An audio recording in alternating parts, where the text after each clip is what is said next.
Hello and welcome to the on-demand session for the 2023 Pharmacy Society of Wisconsin Educational Conference entitled The Changing Landscape of Weight Management. My name is Dr. Michael Nagy, an assistant professor at the Medical College of Wisconsin School of Pharmacy. I hold a clinical practice site 2 days a week in primary care at the Clement J. Zablocki VA Medical Center in Milwaukee, Wisconsin. What originally sparked my interest in this topic was increasing shortages of the glucagon-like receptor 1 agonists, such as semaglutide, liraglutide, and dulaglutide. In addition, the news coverage increased about these trends on social media, such as TikTok, and as a primary care pharmacist, I felt it was going to be very necessary to prepare myself for the increased interest in this field of weight management. It's my pleasure to present this content for you. I have no relevant financial relationships, but my connection to weight management includes that I teach obesity therapeutics for the last 4+ years, and I prescribe and manage obesity medications in primary care in the VA system. I will be highlighting 2 agents in the GLP-1 general class and review the primary data regarding weight loss for which there is no current FDA indication for weight management, which includes tirzepatide as well as dulaglutide. I'll also share a brief slide and some content on some pipeline agents to be aware of. Here are some abbreviations that you'll see throughout these slides. This slide includes the learning objectives that I will be covering for this presentation. And throughout the presentation, I will reemphasize each learning objective as they come up. To bring a little bit of relevance to this topic, I think we've all heard about the statistics surrounding obesity in this country. And based on a 2019 projection, the prevalence of obesity is thought to be increasing to about 50% in 2030. So basically predicting that 1 in 2 adults will be living with obesity, and 1 in 4 adults are actually going to be living with severe obesity, which is a BMI above 40, by the end of this decade. And high-risk populations are going to be including women, non-Hispanic Black adults, and low-income adults. In fact, by 2030, 29 states will have an obesity prevalence above 50%. And so I think we've all heard these statistics, but they're quite unsettling. And as clinicians and healthcare providers in practice, we definitely need to be focusing more attention and effort on addressing the obesity epidemic. When submitting the proposal for this presentation, I felt that I too needed to lose weight, and I try and track my progress to kind of share this with you. In late December, early January, I was working out 5 times a week on an elliptical, and I was measuring my weight most of the days. And this was about for 4 weeks, and then life took over. I started measuring maybe twice total in February, once or twice in March in terms of my weights. Some of these measurements are morning measurements and some are afternoon. One example is the 17th of January. I measured in the morning at 207, in the afternoon on the same scale and the same clothing, it was at 209 in terms of pounds.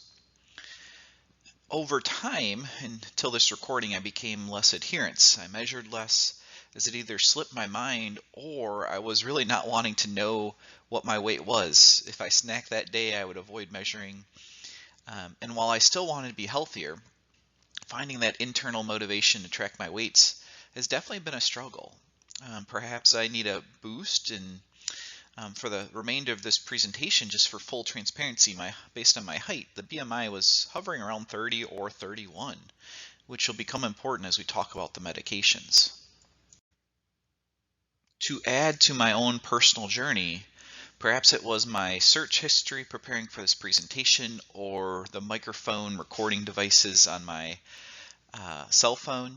However, I found myself inundated with suggested articles on my browser and advertisements on YouTube mentioning medications, and specifically the incretin class that was appearing on my newsfeed.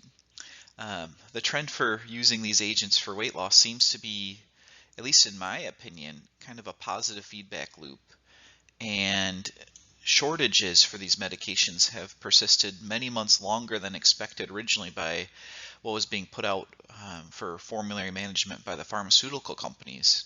On this slide, I highlight just a few of the articles and commentaries in the media over the last few months that have stood out. So stuff about Ozempic face, doctors warning about using these medications as a quick fix and talking about them as diabetes medications.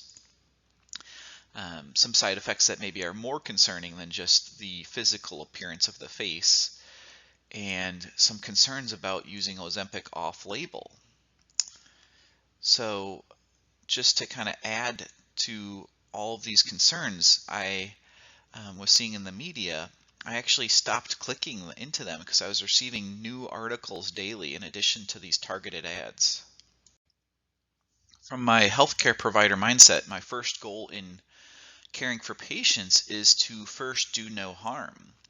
As pharmacists over the last decade, I've seen advertisements or had patients ask about countless weight loss supplements.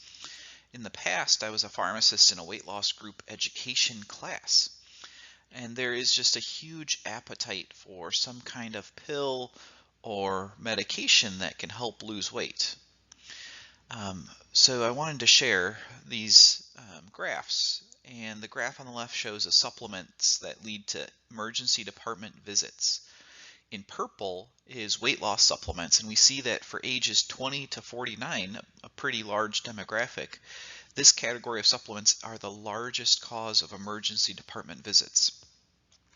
Then if we look at the graph on the right here, this shows that for females, weight loss is the largest class of supplements that requires emergency department visits, but it's also very significant for males as well in blue.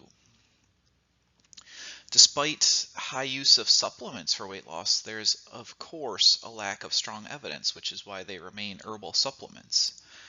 But you are probably thinking, well, supplements aren't prescribed or regulated, so does this really apply to the incretin prescription agents? Well, not so fast, my friends. This timeline is used with permission from a presentation from Eli Lilly. What you should notice is there have been more weight loss medications removed from the market in gray than currently exist on the market today. In fact, of those in orange, really we only see Orlistat in 1999, and then the other four in orange on the right, including phentermine topiramate, naltrexone bupropion, and then the two agents that we'll be looking at more closely today, including semaglutide and liraglutide. Time and again, we see issues arise and abuse potential due to underlying factors about our society and the desire to have a physical appearance of a certain type. While I won't be able to address all these facets of these underlying factors, I do plan to stimulate your thought processes and go beyond just medications in this recording to really focus on patient-centered care, which is our third learning objective. For now, I just want to emphasize caution when diving into new weight loss therapeutics, and we need to temper expectations and provide safety rails for patients using incretin agents for weight management. To gain perspective of the trends surrounding obesity, a first place to go to is often PubMed. Here, we see over the last decade a steep increase of manuscripts that result when you look for just obesity. In 2021, 35,000 articles were published that match this term. If you use a more general term like weight, there's 181,000 pages of responses with almost 100,000 publications in 2021 and another 100,000 in 2022. No sane human could even keep up with the literature, even if it's their full-time job. I wanted to take a more granular approach to our area of interest. I was interested in what are the actual rates of the prescriptions and sales for these incretin agents being prescribed for weight loss. And why is there a shortage? Is my perception experience common in primary care, or are we maybe higher utilizers compared to others? So these two figures come from publicly available investor presentations from Novo Nordisk with a link in the bottom of the slide. The latest published data is covering Q4 of 2022, And Novo Nordisk are the makers of semaglutide as well as liraglutide. These graphs look at agents for their diabetes indications, not weight loss. So I'll get more into that when we talk about the different brands for these agents. On the graph on the left, the red line is semaglutide injections. The blue is semaglutide injection along with the oral and liraglutide. And we see that the once weekly semaglutide injection, so the red line, has the lion's share of the market and is growing the fastest.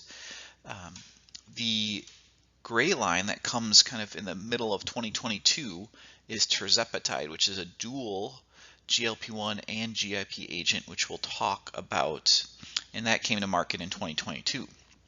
Finally, in the left graph, the green line is dulaglutide, which is the once weekly branded Trulicity, and that's also growing steadily, but maybe not as fast as the semaglutide injection. On the right-hand side is the market share. So we see that semaglutide injections have jumped dulaglutide, and tirzepatide just came into market and is about 16% of the market share for these GLP-1 agents. We also note in purple on the right that the brand name Victoza, which is liraglutide, is decreasing pretty fast, likely due to the fact that it's a daily injection versus the rest of these are weekly injections. So that was for the indication of diabetes. Now, if we look at obesity indications, this pares us down to only looking at semaglutide, which is branded as Wegovy, and liraglutide, which is branded as Saxenda for the injections. The left graph on this slide shows a steep climb in sales in terms of billions of DKK, which is Danish krona. Novo Nordisk is from Denmark, so they put their graphs in that currency. Also on the left graph, if you look at the y-axis on the right, it shows that these two agents have 87% of the market share for obesity agents in terms of dollars. So that's pretty significant. So instead, if we look at prescriptions for these two agents on the right, both are growing, with semaglutide having a higher share of 37% of prescriptions in a primary care setting. We see that liraglutide, as Saxenda, is being used for weight loss more often given the shortage, which might explain that had the uptick to 19% towards the beginning of 2023, kind of managed during the shortage, because before kind of June 2021 to middle 2022 is starting to trend down a little bit. Unfortunately, the graph on the right does not account for the off-label prescribing of these agents for their diabetes indications and the other brands, and it does not account for dulaglutide or tirzepatide, which have been prescribed off-label for weight loss as well. So now that we've gone over the news, the timeline and history, as well as the current trends of these incretin agents in terms of prescriptions and sales, we're going to move on to more background for this class of agents. Objective 1 is to employ 3 clinical pieces of information to aid your patients in the safe use of these incretin agents for weight management. My hope is that you feel comfortable on the critical knowledge that will be useful for keeping your patients safe while you guide them in terms of use of these agents. So I really hope to go beyond just the patient package inserts and kind of find the clinical pearls for practice. Now, before I dive in here, I do want to note there are 2 upcoming publications in the Journal of the Pharmacy Society of Wisconsin in the May-June issue. The first is going to overview the newer diabetes medications and goes into pipeline incretin medications, both oral and combination with glucagon and amylin, for which I'm not able to cover in full in this presentation. The second is going to be a companion article, which is a narrative review focusing specifically on tirzepatide and its associated clinical trials. So when that May-June publication comes out, I highly encourage you to read more into both of those. So the figure on the right here comes from the Kaposi article that's on the bottom.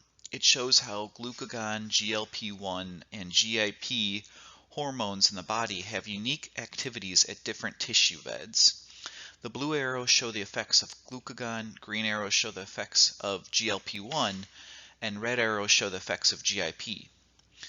Although there are overlapping activities of these hormones in the body, in the brain and the pancreas, most tissues have non-overlapping receptor expression, meaning that they yield unique activities in different tissues. And so GLP-1, which is the agent that we have most medications on market for agonists of, the receptors there, if they're activated in the brain, they're going to increase satiety. In the liver, they're going to decrease glucose production. In the pancreas, they enhance beta cell insulin secretion and alpha cell glucagon suppression. And they're also protective for the beta cells. In peripheral tissues, they increase insulin uptake via weight loss. In the stomach, they're going to slow gastric emptying time, so they slow the processing of food. Now, GIP, in the adipose tissue, it's going to actually cause for the cells of the adipose tissue to increase. It helps with bone formation and it reduces the reabsorption of bones, so maybe some help in terms of strengthening bone tissue. And in the pancreas, it increases insulin secretion but also increases glucagon secretion. And so you may notice by these effects that for people with type 2 diabetes, this might not be great. However, what we see in type 2 diabetes is that in hyperglycemia, the GIP receptor becomes blunted, kind of similar to how we talk about insulin resistance in type 2 diabetes. There's going to be a GIP receptor resistance as well. And initially, it was thought that GIP was not going to have some kind of therapeutic target, or if the target would it be an antagonist for GIP. So it really wasn't progressing as a therapeutic agent, similar to the GLP-1 pathway based on how it works in the body, until research was showing that there's actually this synergistic effect for targeting GLP-1 and GIP together. And so with that said, you may notice that new lipid cells are created in the figure, and that might be a concern, but that's something to put caution to, because in normal homeostasis, both of these receptors are getting activated in similar time frames when meals occur. So there are some medications that look at GIP antagonism, but more recently, those led to hepatotoxicity, so they haven't come to the market yet. However, new studies and efforts have been looking at dual agonism of both GLP-1 and GIP, or even triagonism, meaning that a single molecule might hit GLP-1, GIP, and glucagon receptors in the body. So I put two articles on the bottom that go in much more depth in terms of pathophysiology and pharmacology than I'm able to today.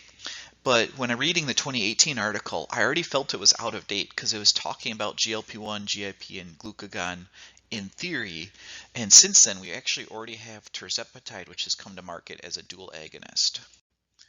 So I created this table for you, and we're going to use this table throughout the presentation for this next section to kind of compare and contrast our different incretin agonists with significant weight loss effects. So you'll see on the left there's the generic names, which I'll use as much as I can. I also include the brand names because there are going to be differences between the brands of the same generic.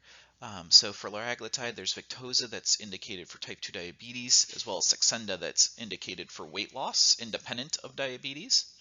Semaglutide has two brand names, similarly with Ozempic being indicated for type 2 diabetes and Wegovy for weight loss. Both Wegovy and Saxenda have FDA indications down to 12 years of age. And then finally we have tirzepatide and dulaglutide, which both at this time only have type 2 diabetes indications, with tirzepatide being the unique dual GLP-1 and GIP agonist. Now, all agents within this class have similar adverse drug reaction profiles, warnings, and contraindications. So due to the development of thyroid C-cell tumors in rats and mice during clinical trials, all GLP-1 agonists are contraindicated with people that have personal or family history of medullary thyroid carcinoma. And that's the most rare type of cancer of the thyroid, as well as multiple endocrine neoplasia syndrome type 2. And all people taking GLP-1s should be counseled on the symptoms of thyroid tumors like bumps in the neck or that concern. Other warnings include pancreatitis, hypoglycemia when used in combination with insulin or things like sulfurias like glipizide. We also get worried about acute kidney injury and impairment due to dehydration because there's a pretty rapid change in dietary habits, and we want to make sure the patients stay hydrated on these medications. There's also concern for gallbladder disease like gallbladder stones. So in general, we're going to avoid use of these agents in patients that have severe history of gastrointestinal disease, pancreatitis. Sometimes I've gotten where patients' gallbladders are removed. In those cases, it would be not necessarily a concern for using these agents. Another limiting factor for these agents are going to be the adverse reactions. Now, the most common within this class are definitely the gastrointestinal related nausea, vomiting, diarrhea, decreased appetite, dyspepsia, plus or minus constipation. So nausea, 20% is what's going to be shown in trials. In real practice, we see this kind of up to maybe even 80%. The higher the dose, usually the more nausea. It's usually dose related. And this is thought to be due to the delayed gastric emptying. And so this is something to definitely counsel on, and we'll talk about the time course of the GI side effects for use. Also, when we think about slower gastric emptying, we do have to think about absorption of other oral medications that patients might be taking. And if we think about formulations of delayed release, extended release, and how that might be impacted once you start one of these GLP-1 agents. Not to be forgotten, tachycardia does occur with increases in heart rate, sometimes up to 15 to 20 beats per minute in 1 in 20 patients, so it's not insignificant. And then finally, there is some hypersensitivity in maybe 1 to 3% of patients, depending on which agent you use. Now, I also pulled, this was from that Eli Lilly presentation, a little bit of data more granular about those gastrointestinal side effects and will they go away. So this is specifically for tirzepatide, but we do see a similar pattern for any of the GLP-1 agents. So I bring this up to be a little bit cautious with over-promising during the educational and counseling pieces. Now, while the vast majority of nausea will go away in about 2 to 4 weeks, and vomiting is going to be pretty rare in itself, and diarrhea also kind of goes away in 2 to 4 weeks for most patients, what I do want to point out is that it may persist, and that can really frustrate patients. So on the graph on the left, where you see the 4 graphs for nausea, for placebo, there were some cases of nausea, but tirzepatide, there's definitely more with the highest peak early on. But even if you go out to 24 weeks, you're going to see a fair amount of nausea in about 1% of patients. So it can kind of come up anytime. And that would be even more concerning when we have shortages where the inconsistent supply of these medications might cause a patient to miss a few days or a few weeks. And so if they have a high propensity of nausea when they start it, that'd be definitely a consideration for going back down and titrating up if patients are missing a few doses. So this slide is for your reference. This goes back to the different generics, how they're initially dosed, which is the same independent of the brand for liraglutide and semaglutide, and then the doses thereafter, so what's available and the titration for each. The weekly injections, so semaglutide, tirzepatide, dulaglutide, where they're once weekly, usually you'll see a titration frequency of every 4 weeks. but there's always the ability to slow down the titration if tolerance is becoming a little bit of an issue. And then of note, other than dulaglutide, so tirzepatide, semaglutide, and liraglutide, the initial doses aren't there to provide like glycemic effects, really aren't going to see much in terms of weight loss. They're really just for tolerance to lower the amount of nausea concerns and GI upset. And so another clinical pearl here is administration and the type of pens that are supplied. So Ozempic, the brand name Ozempic for semaglutide, as well as both types of liraglutide, Victoza and Saxenda, come in what I would consider our more traditional pen style, where you have this device where you take off the cap and then you attach a needle, you turn the dial for priming and then for the dose that they're supposed to be on, depending on the titration schedule, and then you press the trigger to inject it in the skin. So much more of our traditional pen style.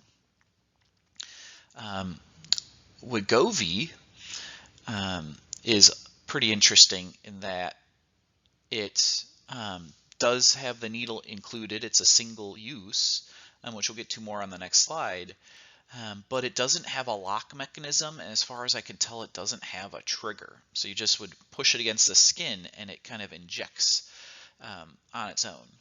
And then finally we have dulaglutide and tirzepatide, which are both from the same manufacturer, and they both have a very similar device down on the bottom left here, where there's the cap that you take off, the needle's already included in this single-use pen. You'd have to unlock it, push it against the skin, and then press the trigger.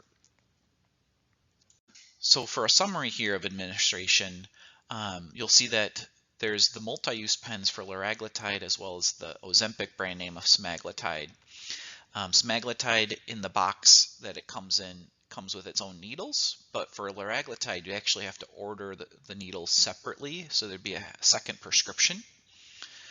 And then for Wegovy brand name of semaglutide, the needle is built into the device, and that one as well as tirzepatide and dulaglutide are all going to be single use for the pen.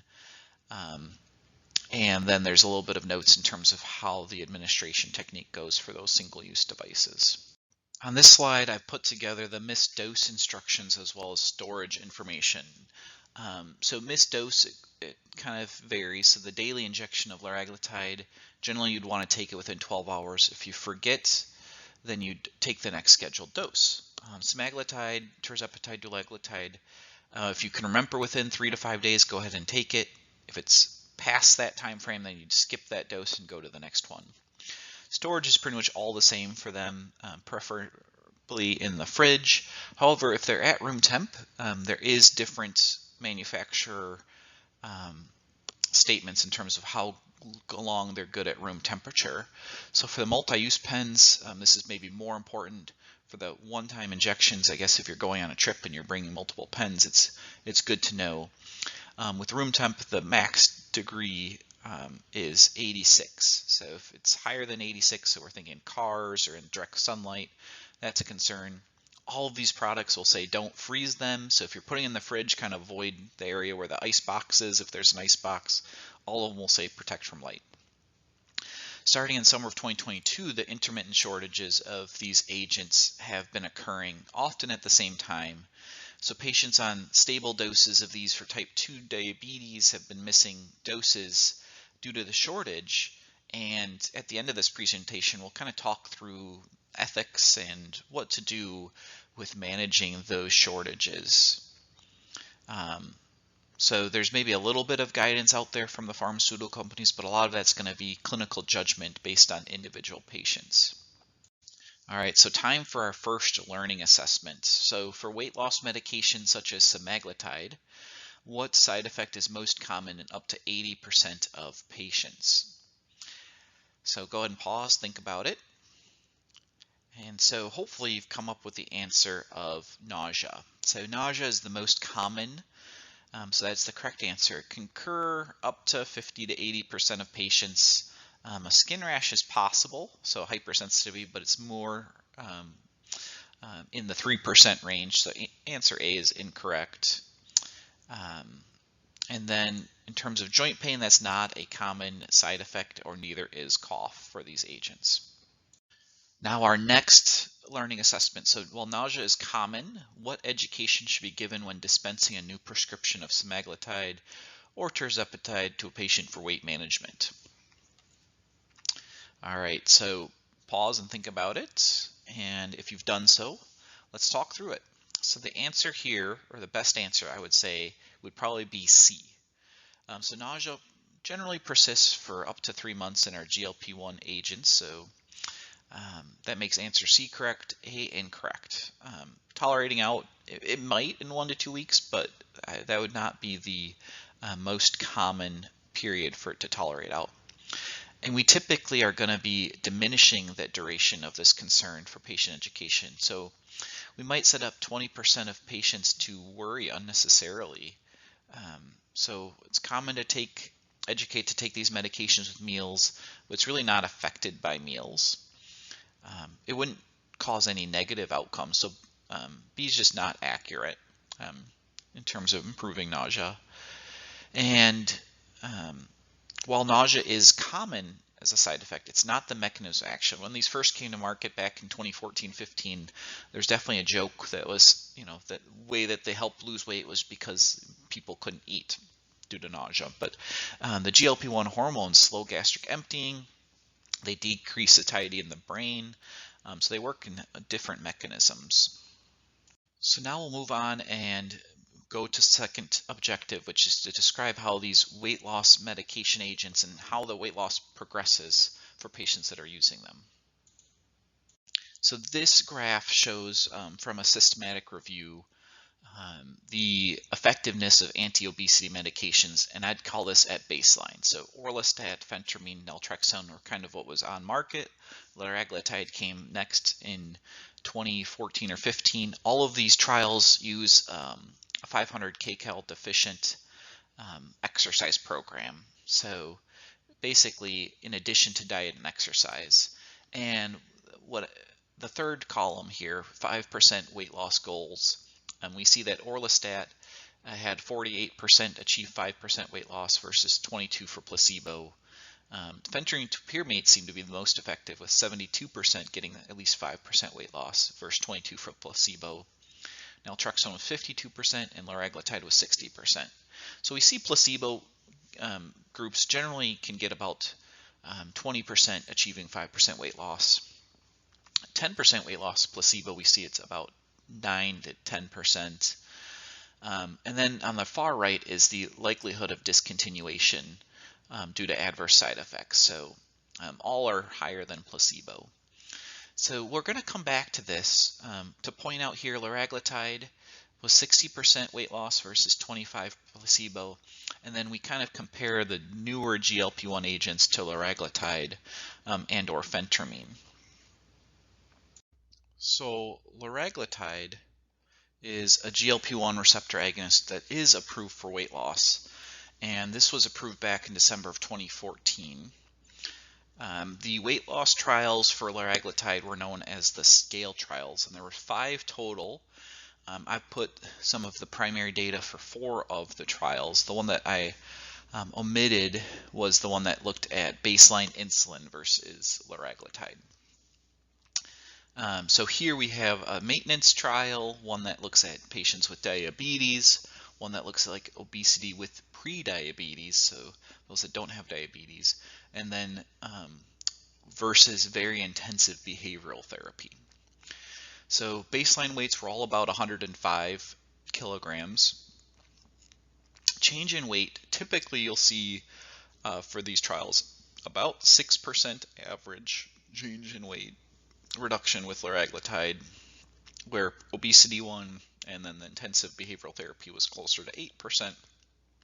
And the bottom line is the 95% confidence interval for the difference between liraglutide and placebo.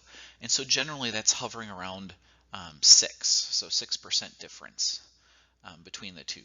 And then in the SCALE diabetes trial, what I did want to point out is that the liraglutide 1.8 dose, which is the higher dose for diabetes, was 4.7% weight loss. And then if you bump up that extra 1.2 milligrams to the 3 milligram max dose of the Saxenda brand, It's only another percent, so you get most of the weight loss effect by 1.8 milligrams, and then the additional 1.2 milligrams adds a little bit more weight loss, but clinically, maybe that's not significant.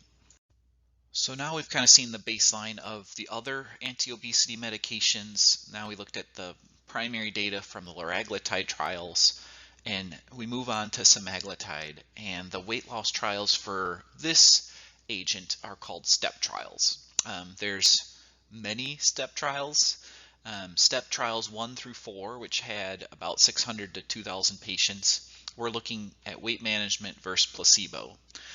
Similarly to the scale trials for liraglutide, step 2 was in type 2 diabetes, where liraglutide was about 50 weeks.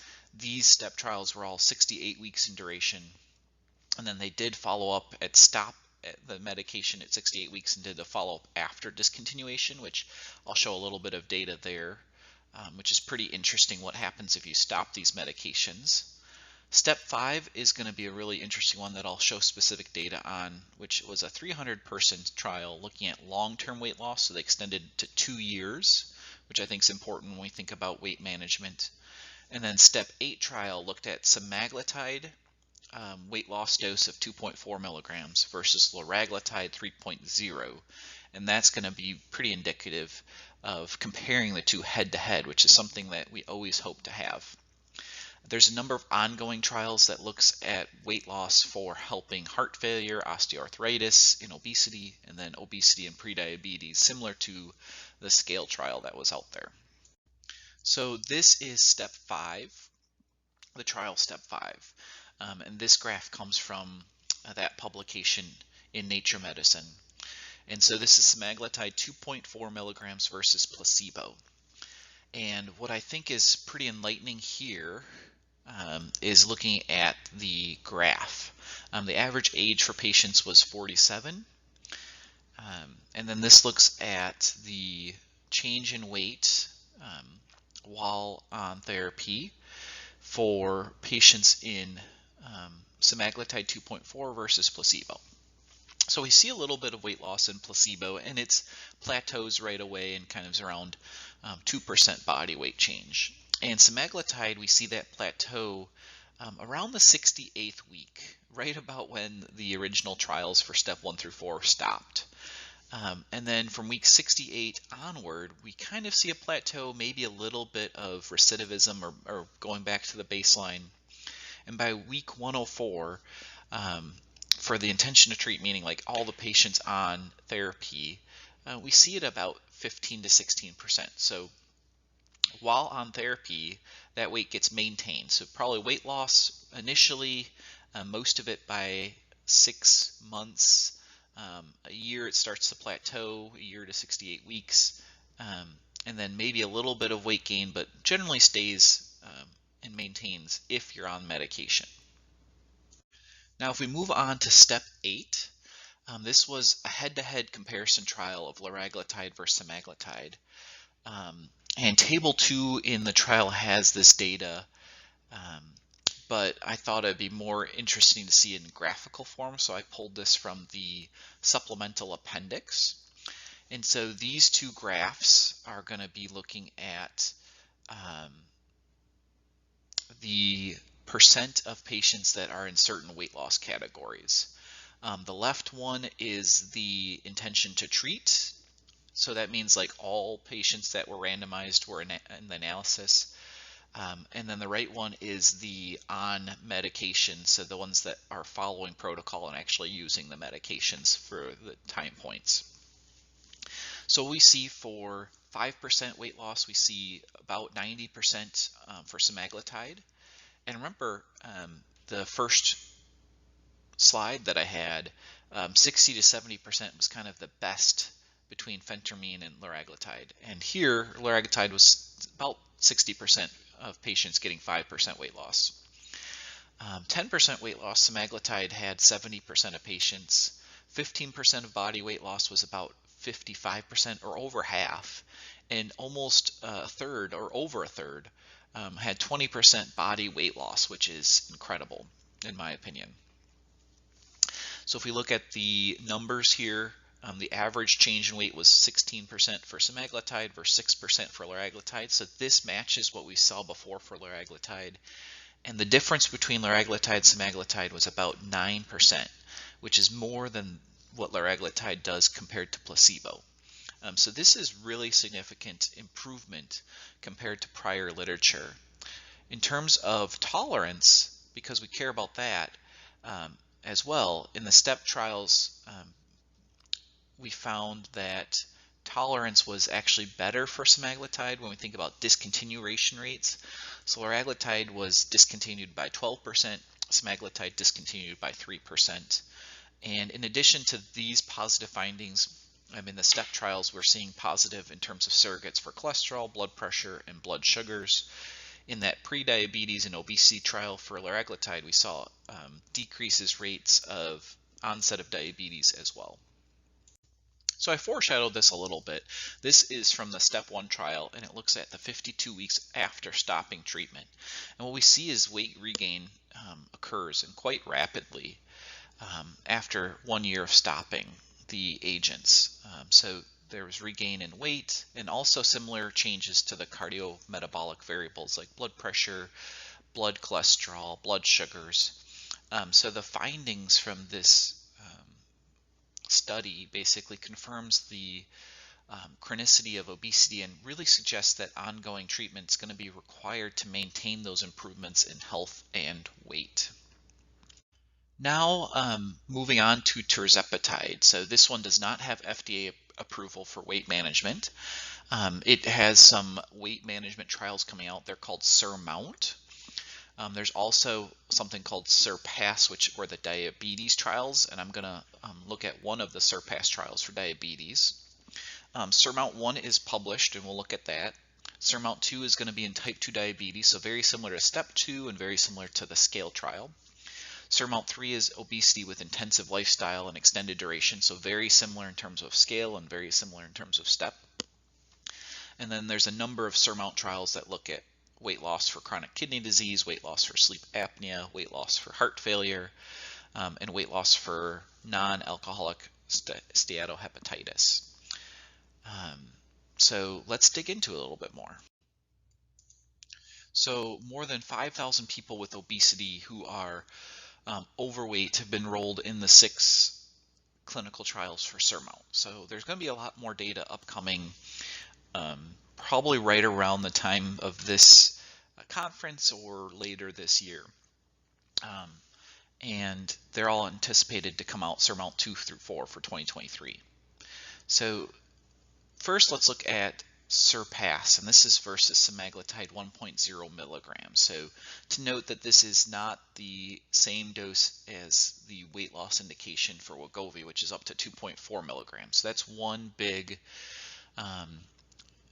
difficulty with extrapolating the data from this diabetes trial in terms of weight loss efficacy. But for tirzepatide, we see that the 3 different doses, we see between 65 and 80% loss, at least 5%. And for 10%, up to 60% of patients lost 10% of their weight, and about a third lost 15%. So this is pretty similar to what we were seeing in those trials for semaglutide for weight loss. And then on the right, in the other graph, it kind of looks like trends over time. And so since randomization to about week 40, we do see that weight loss with maybe a plateauing effect around 1 year, which is pretty similar to semaglutide. So the extended duration trial for tirzepatide is going to be of interest for sure. Now, I would hesitate to directly compare the weight loss effect of the tirzepatide agent to semaglutide, like I mentioned, because the dosing is not for the weight loss effect of semaglutide, or full weight loss effect. So now when we move on to SURMOUNT 1, the only trial that's published data for weight loss of semaglutide, irregardless to diabetes, we're seeing about 90% of patients lose 5%, 70 to 80 lose 10%. Here we see almost 70% lose 15% of their body weight at baseline compared to placebo, down to 8%. So these are really significant weight loss numbers in terms of percent of body weight. So we look kind of in table format compared to placebo. We see about 20% average weight loss. Semaglutide from what I was showing before versus in step 8 was maybe about 16%. So this is 21%. So maybe a little bit more effective than semaglutide. Hard to say. The number of patients in these trials were about 1,000.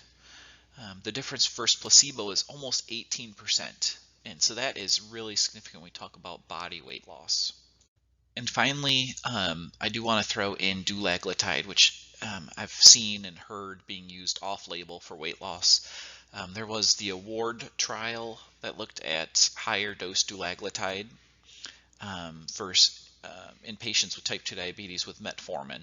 And this is the analysis not of the award trial, but of a separate trial that uses the award 11 data.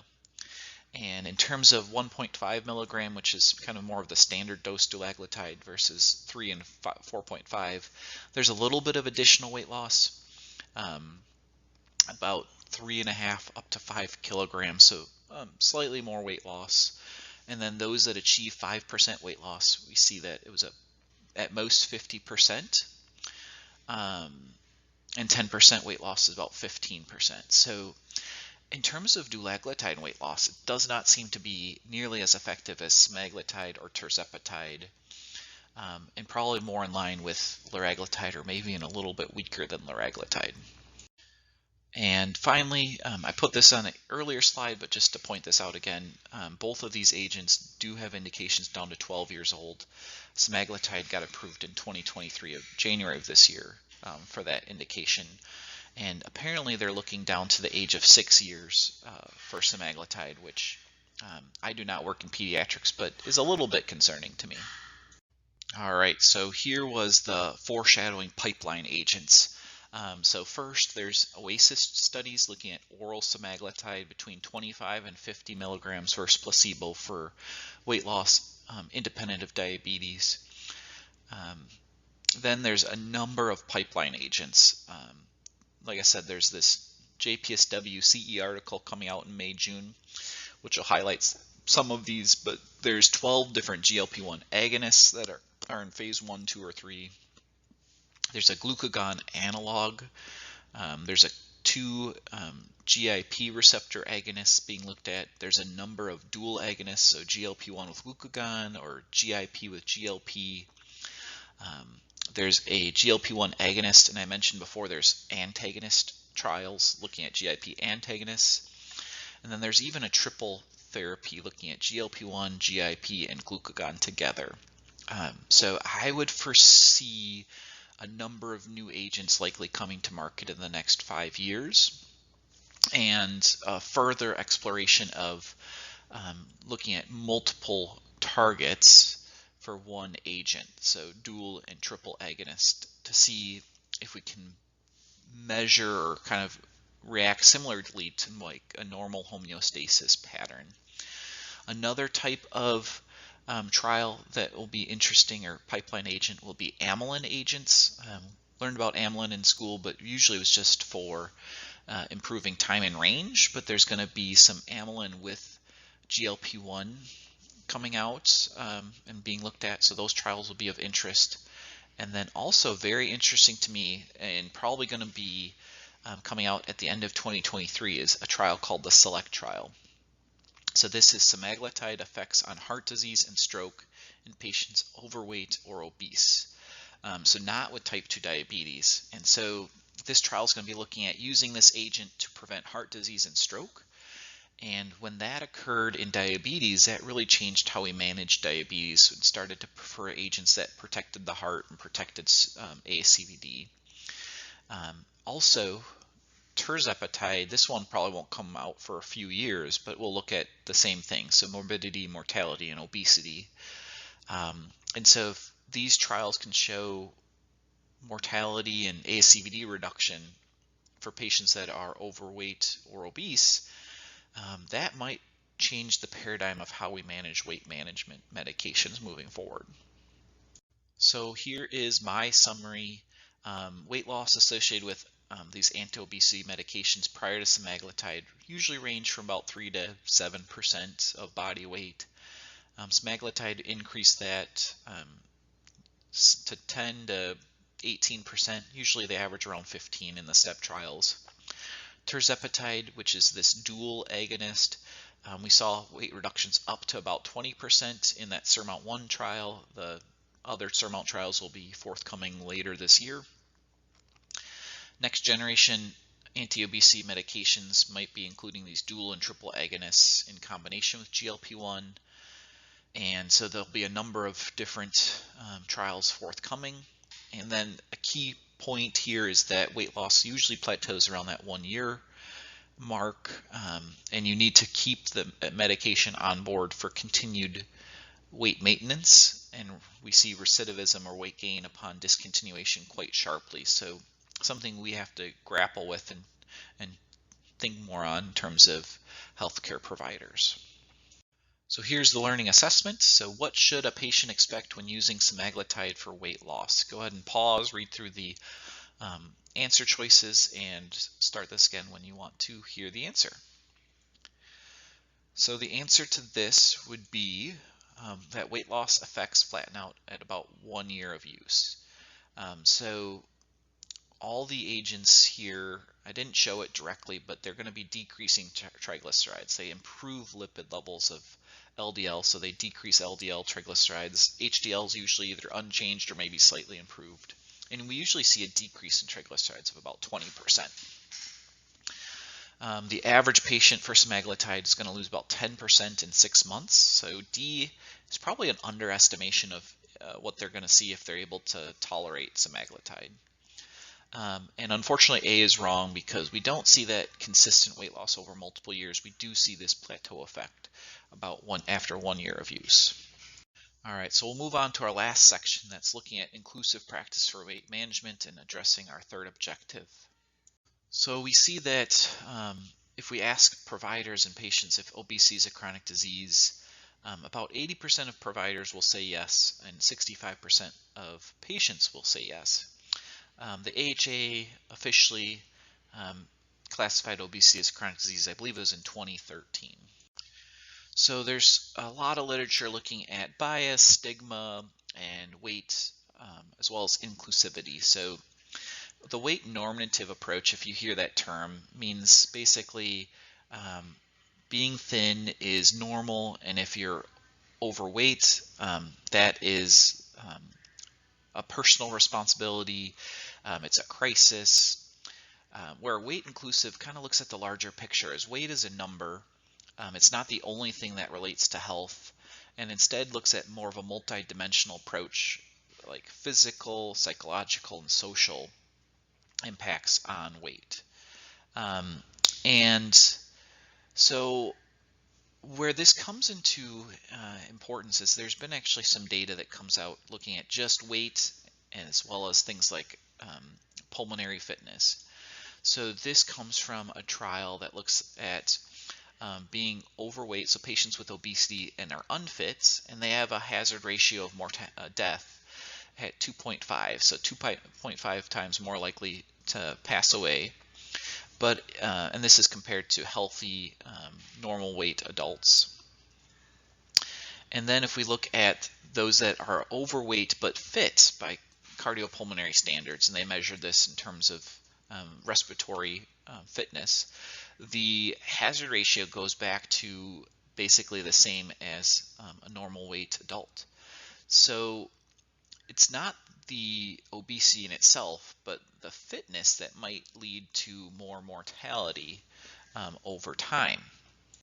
And as healthcare providers, if we try and focus on avoiding stigma and bias, we're going to get more buy-in from patients. The literature shows that patients often avoid healthcare providers because there's this stigma, this bias, there's less time spent with patients, there's more blaming of the patients and kind of telling the patients what they must do to be healthy. So for us, we can implement a standardized approach and use person first language. So people living with obesity, we can talk about unhealthy weight in our communications. The pharmacist patient care process is a great template for taking uniform approach to weight management. So collecting subjective and objective information, assessing the person and creating SMART goals using shared decision making, develop a person-centered plan, and then implement and follow up that plan and attainment of the SMART goals. Similar to tobacco cessation, there's also the 5 A's of weight management. This is something that should look familiar for any of those that have done tobacco cessation before. So the 5 A's are going to be ask for permission to discuss weight and explore readiness, assess obesity-related risks and root causes for obesity, advise on risks and treatment options, agree on health and behavioral goals, and then assist patients to achieve those goals. Now, the keys for behavioral change and goal setting, think about more of habit formation than anything else. Many people find setting goals that involve starting or sustaining new habits very challenging. So consider the difficulty of the goal, so how easy versus challenging it is. Encourage patients to set their own goals that are challenging but achievable, as they're more likely to encourage change. Definitely want to avoid setting unrealistic or unhealthy weight loss targets. I definitely will hear patients that say, I want to be back to my weight when I was 20, and I'm working with them and they're 80, right out of getting out of the military. And that just doesn't seem very realistic, at least early on. And so think about short-term versus long-term. Focus on specific short-term goals and behaviors that facilitate progress over time. So sometimes I'm like, yes, it'd be great to lose 100 pounds, but maybe where should we start to focus for the next couple weeks or months? Think about the number of goals. So can you layer them? Often you can work for more than one goal at a time as long as they're not in conflict. And you can think about goal 2 of learning versus performance. So like the type. If they don't maybe have the skills yet to make a change in terms of weight loss, maybe focus learning new behaviors. So this might reduce stress. Like they don't have to achieve 5 pounds this week or this month, but instead learn the different types of fruits and vegetables and how they impact blood sugars and weight. And then think about the motivational mindset. So avoidance versus approach goals. So an avoidance goal is like avoid sugary beverages, versus an approach goal is to start doing more walking. And so avoidance goals or stopping something might be much harder to accomplish. So reframing goals as approach to change. Current literature suggests like that availability and social support, as well as regulation of emotions, will help with change as well, and is equally important to the cognition. So getting that support in place when forming new habits is incredibly important as well. So all of this comes from an iFormRx podcast, which I'll have the resource on one of my last slides. So we'll kind of wrap up this on-demand presentation looking at ethical considerations and have you think a little bit more on this. So these shortages might be cyclical. They might come back again. We don't know. They may still persist, and it's hard to predict. I want you to think back about concerns about abuse. I mean, we've had laxatives being abused, fen-phen, other high-profile weight loss options that get pulled from the market. So what is that end goal for weight loss? I want you to remember that weight is just a number. You can be healthy at different weights per se, and weight itself should maybe not be the end goal that we really focus on. So think about, being fit, being active, physically active, beyond just losing weight. And then how do we manage patients with diabetes during shortages? Should agents like semaglutide, which is branded as Ozempic, which should be just for type 2 diabetes, be prescribed off-label? So take a few moments to think about this before moving on. All right, we'll do an assessment, then we'll do a patient case. So which option is considered a weight-inclusive approach? All right, so the answer that I wanted you to pick was C. So weight-inclusive approaches avoid singular focus of health based on body weight and instead look at that multidimensional aspect. So here, if we're able to create a health benefit reimbursing gym membership, if you use 4 times a month, we're not directly targeting weight loss, but we are looking at physical activity and trying to increase the health of patients. Whereas weight normative approaches are rooted in the belief that there's a direct relationship in terms of weight and disease. So considering obesity personal responsibility and calling it a public health crisis. So those are more weight normative. And then D, while we definitely want to use patient-centered terms, if we just change obesity and say plus size, that's not necessarily going to be a weight-inclusive approach. It might help reduce stigma and bias when we talk about patients with obesity or unhealthy weights, but that's a little bit of a separate topic.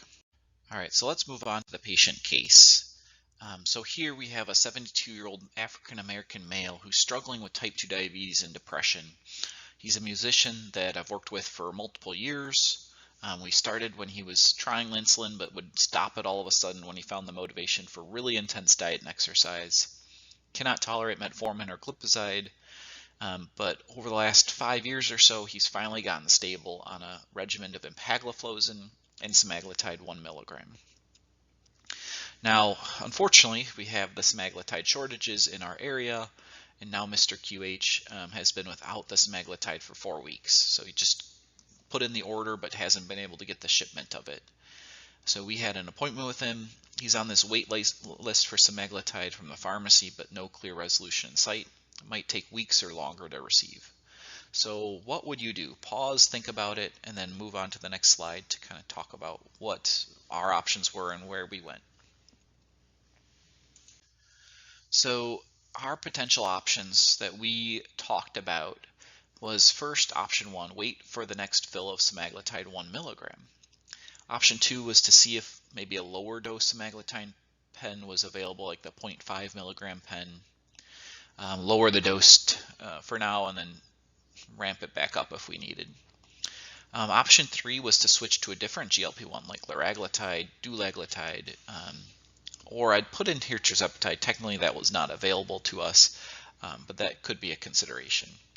And then option 4 was to trial a different agent like a DPP-4 inhibitor like alogliptin or sitagliptin. So we ended up choosing option 2. We were also considering option 3, but the patient really didn't want to experiment with another agent. He's had some tolerability issues in the past, and so he wasn't confident that he'd tolerate the other agent. Also, as we saw in the data here, liraglutide and dulaglutide aren't really as effective when we talk about weight loss, or blood sugars for that matter. So maybe it wouldn't help, and then he just felt like he'd be kind of yo-yoing back and forth. So we decreased the dose to 0.5 milligrams. That pen was more available and was able to get shipped out. Then about 4 to 6 weeks later, so this was just a week or so ago, we followed up in the middle of March. The shortages for Ozempic, for us at least, were resolving. So the 1 milligram was available again, so we bumped him back up.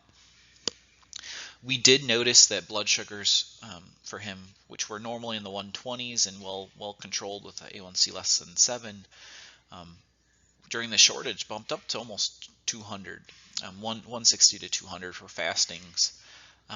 He seems to be back on track and getting towards where he was before at the 0.5, but we'll follow up one more time to see if everything's okay.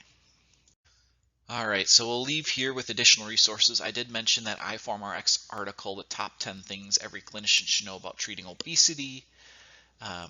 There also is a number of clinical practice guidelines out there. These 5 are from 2018, but like I mentioned, even 2018 is starting to get a little bit outdated when we talk about medications. The top one is from 2022. So just some guideline resources out there for you, but hopefully you stay on top of the primary literature as it seems to be developing very rapidly over these last 5 years. And I would expect to continue to develop rapidly over the next 5. Thank you so much for listening to this presentation. It was really a blast to put together and very informative. I think I learned a lot along the way. My email is attached to this slide, and please send me a message if you'd like to talk more about this presentation or the content within it.